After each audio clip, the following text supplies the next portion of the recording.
চলো আজকে সবাই মিলে একটা মেলার দৃশ্য আমরা উপভোগ করব এবং মেলাটা কোন মেলা সেটা অনেকেই হয়তো জানো। আর যারা জানো তারা কমেন্টে জানাও অবশ্যই, আর যারা জানো না তারা তো জেনেই যাবে ভিডিওটা পুরো ওয়াচ করলে। আর মেলাটা ছিল বিশাল বড় মেলা। সামনের দৃশ্য দেখে এটা তো বুঝতে পেরেই গেছো আমরা গেছিলাম রবিবার, আর সেদিন ছিল প্রচন্ড ভিড়, মাথা হিসাব করা যাবে না এরকম ভিড়। আরে দাঁড়াও দাঁড়াও, গেটটা পেরোয়, গেটের পরেই তো রয়েছে মহাসমুদ্র, একদম মানবের সমুদ্র। তো চলো আর দেরি কিসের, পুরো ভিডিওটা ওয়াচ করে যেও, চলে যেও না।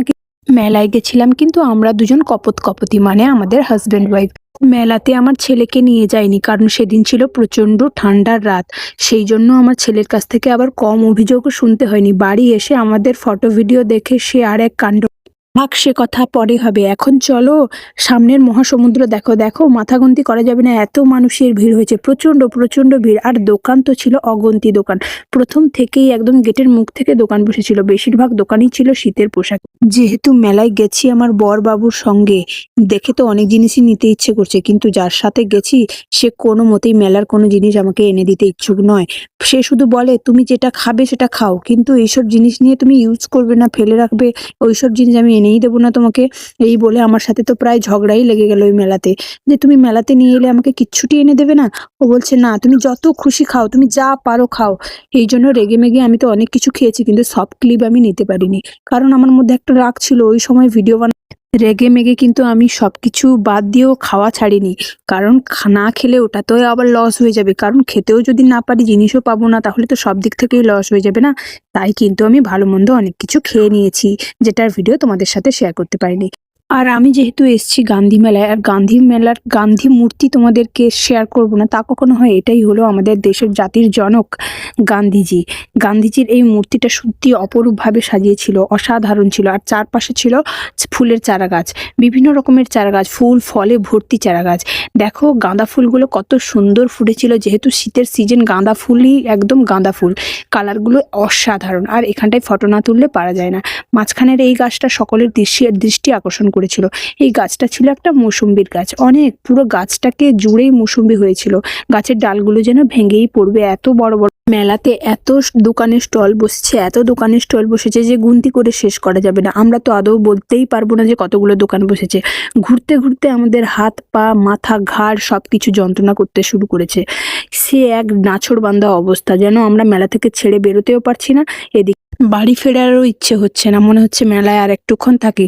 এই অবস্থাতেই আমাদের প্রচন্ড পেয়েছে খিদে আর পা যন্ত্রণা, আর তাই আমরা চলে গেলাম একটা হোটেলে এবং সেখানটায় বিরিয়ানি খেয়ে নিলাম। তারপরেই চলে এলাম আসল আকর্ষণ। মেলার আসল আকর্ষণ হলো এই সমস্ত জিনিস, এগুলোর নাম আমিও জানি না, তোমরা যদি কেউ জেনে থাকে কমেন্টে অবশ্যই জানিও। এই জিনিসগুলো ছিল প্রচণ্ড ভয়ানক, আর এখানটায় যারা বসেছিল তারা প্রচণ্ডভাবে চিৎকার করছিল। এটাকে বলে হিজিবিজি। তো আমি জানি হিজিবিজি, তোমরা কি জানো সেটা অবশ্যই জানিও। এরপরেই তো ছিল আরও একটা আকর্ষণীয় জিনিস, নাগরদোলা। নাগরদোলাতে আমি একবার চড়েছিলাম, আমি আমার হাজব্যান্ডের সাথে প্রথমবার চড়েছিলাম নাগরদোলায় আমার বাড়ির পাশে একটা মেলায়। সে ছিল এক ভয়ানক আমাদের অভিজ্ঞতা, তাই আমরা আর কখনো নাগরদোলায় চড়ার কথা। যদিও মাঝে মধ্যে আমি আমার হাজব্যান্ডকে বলি চলো নাগরদোলা চড়বো, কিন্তু ও তো একদম ভয়ে আমার থেকে একদম কাত, যে একদমই না। তারপরে এটা ছিল মরণকুয়া, এটাতে আমি কোনো দিনও উঠিনি আজ পর্যন্ত। আর সব থেকে যেটা ভয়ানক সেটা ছিল এই সুনামি। এটার যেহেতু নামটা দেওয়া আছে তাই আমি এই নামটা জানি। সুনামি মানে এক ভয়ঙ্কর ঝড় তুলে দেওয়ার মতো এটা। আর এখানটায় ছিল প্রচণ্ড ভিড়, সত্যি বলতে সবাই দাঁড়িয়ে এই সুনামির সিনগুলোই দেখছিল। আসলে মানুষগুলো যখন একদম উল্টে পাল্টে ডিগবাজি খাচ্ছিল, তখন যে তাদের চিৎকার, তাদের কান্না, আবার কেউ বা আনন্দে ভিডিও করছে, কি করে যে এত সাহস নিয়ে তারা ভিডিও করছে, এই সমস্ত দেখার সত্যি অনেক মজা ছিল। কিন্তু আমার একবারও মনে আসেনি স্বচক্ষে সুনামির দৃশ্য দেখে আমার ওঠার সাহস হয়নি সুনামিতে। তোমরা কারা কারা সুনামিতে চড়েছো তারা অবশ্যই কমেন্ট করে অভিজ্ঞতার কথা লিখে যেও। আমার তো দেখেই প্রচন্ড ভয় লেগে গেছে, তাই কিন্তু আমি উঠতে পারিনি, তবে জিনিসটা বেশ মজার। আমি আর আমার হাজব্যান্ড বেশ খানিকক্ষণ দাঁড়িয়ে সুনামির দৃশ্যটা দেখছিলাম। শুধু আমি বা আমার হাজব্যান্ড নয়, অনেকেই অনেকক্ষণ ধরে দাঁড়িয়ে দাঁড়িয়ে এই দৃশ্যগুলো দেখছিল। দৃশ্যটা বেশিরভাগ ছিলই অনেকের কান্নার আর অনেকের আনন্দের।